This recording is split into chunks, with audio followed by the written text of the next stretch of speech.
मैं आज आपके सामने कुछ बातें कहने आया।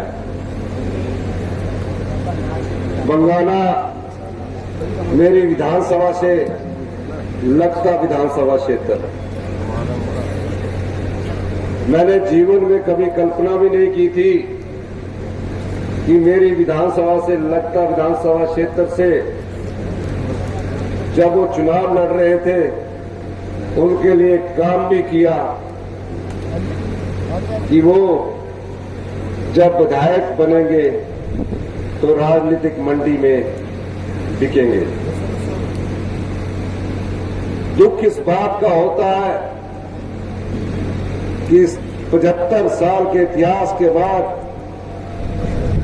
कांग्रेस पार्टी ने एक आम परिवार से निकला व्यक्ति, जिसके परिवार में राजनीति दूर दूर की बात थी, वो प्रदेश के मुख्यमंत्री की कुर्सी पर पहुंचता है और उसका जो 7 लगती विधानसभा क्षेत्र का बिका विधायक है वो पार्टी को धोखा देता है, पड़ोसी को धोखा देता है। ये जो चुनाव होने जा रहा है ये कोई सरकार को बचाने का चुनाव नहीं है। ये चुनाव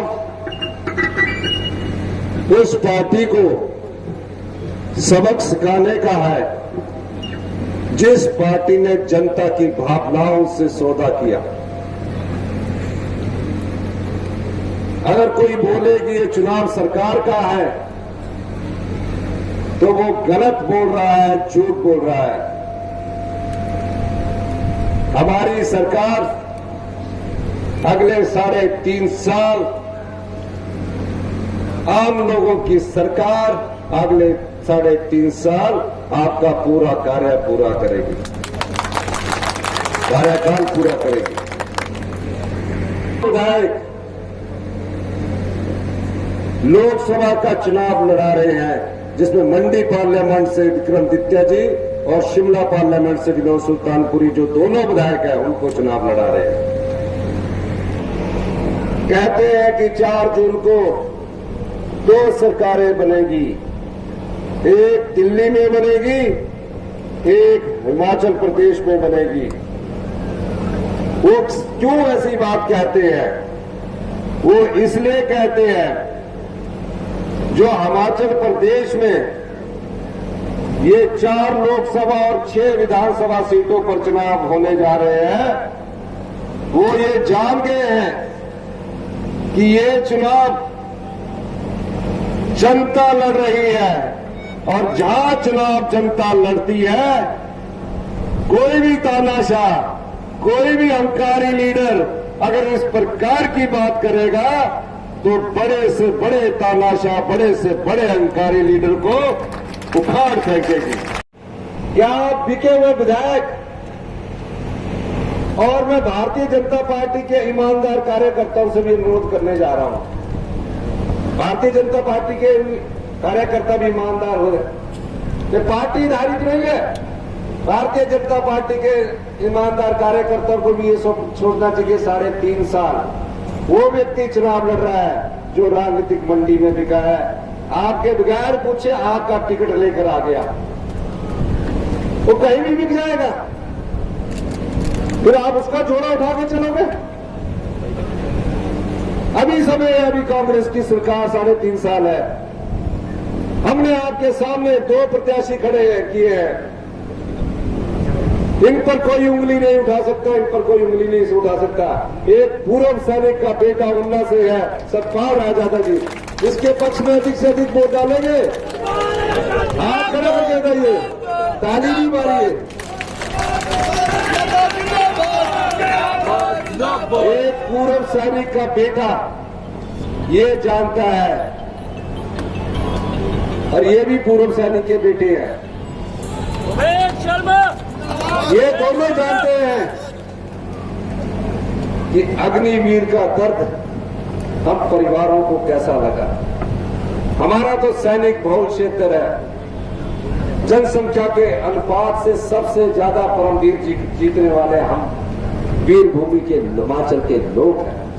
आज अग्निवीर लाकर हमारे पीठ पर छुरा घोंपा गया है और यहाँ के जो केंद्रीय मंत्री है वो अपनी जुबान तक नहीं खोल सके।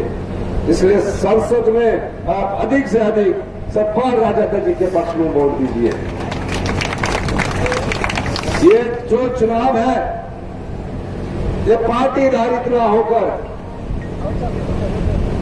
ईमानदारी और बेईमानों के बीच में, झूठ और सच के बीच में है। बेईमान बार बार देश बदल कर आएगा, खूब पैसे बांटेगा, वो पैसा आपका है, आपने डबल लेना। पता लगा कि एक टैक्सी इन्होंने पिछली रात को अंदर लाया है, लेकिन हम उस टैक्सी की तलाश कर रहे हैं। अभी तो वहां 55 लाख पर्सन में पकड़ा गया। ये जो छोटा टैक्सी यहाँ आया, कहा कि चुनाव के बगैर तो कुछ ऐसे लोगों को मैंने पैसा बांटना है, ऐसी बस्तियों को पैसा बांटना है, ये चुनाव जीतना है। ये चुनाव किस नियत से जीतना चाहता है, नियत देख लीजिए। ईमानदार बार बार बेईमान से टकराता है, पर जीत ईमानदार की होती है। एक ईमानदार प्रत्याशी हमारे विवेक शर्मा बिक्कू को आप जिताकर भेजिए। मैं इस क्षेत्र का आपके विधायक के रूप में भी काम करूंगा, कोई मुसीबत नहीं आने दूंगा।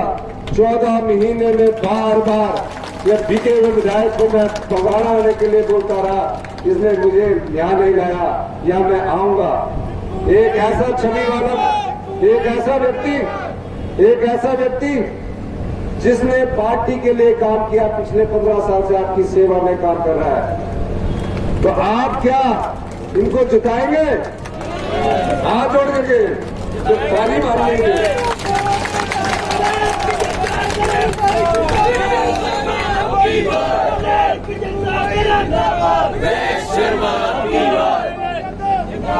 ये जो अवैध खनन करने वाले लोग हैं, जिसमें आपका बिका हुआ विधायक भुट्टो है, आप हंस पड़े।